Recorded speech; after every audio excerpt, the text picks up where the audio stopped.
a mobilisé depuis, depuis lundi. Nous, c'est par rapport qu'on veut que qu'Henri Lebon enlève la requête qu'il a émise sur Egolis à l'abattoir. Je veux dire que moi, honnêtement, je préviens comme les gens, on écoute, on voit, on a assisté en réunion, on n'a pas eu de nouvelles de M. Lebon. Je pense que déjà, il aurait dû venir voir ici le personnel, voir ce qui se passe et nous expliquer un peu. Alors, comme j'ai vu ce matin, le courrier qui a été écrit dans les journaux, je ne comprends pas. Pourquoi écrire dans les journaux et pas venir nous voir et nous expliquer ce qui se passe? Déjà, d'une part.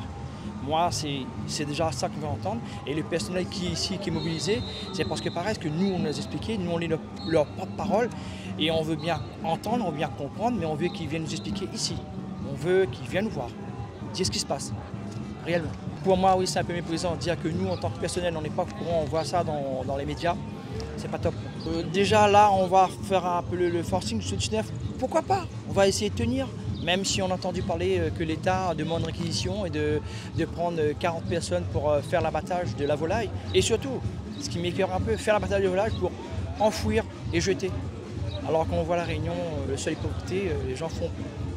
Ouais, il y a une boutique qui est ici aujourd'hui, qui a des prix qui sont attractifs, et abattre la volaille pour jeter, je pense que pour moi c'est pas pensable. Franchement, ça me fait mal. Pour ça, les éleveurs étaient déjà plus ou moins au courant de ce qui se passait. Ils voyaient déjà attention comme c'était un peu en ce moment chez nous.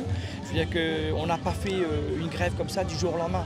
Ils étaient déjà au courant, le mal qu'on avait ici par rapport au groupe, qu'on n'avait pas de nouvelles d'un côté ou de l'autre. Nous, notre direction, on a des nouvelles, mais de l'autre côté, on n'a rien. On a un peu de la casse sociale, ça aussi, c'est parce que nous, aujourd'hui, on vient, nous, en tant que l'UES, on vient alors, donner la parole, c'est-à-dire on vient parler de ce que les salariés, eux, disent. C'est par rapport à leur inquiétude, et c'est pour ça, nous, on est de parole. Il faut bien qu'on l'amène ici pour en parler. Mais je veux dire qu'on attend de l'autre côté, qu'est-ce qu'ils ont à dire, voilà, c'est ça aujourd'hui, on attend.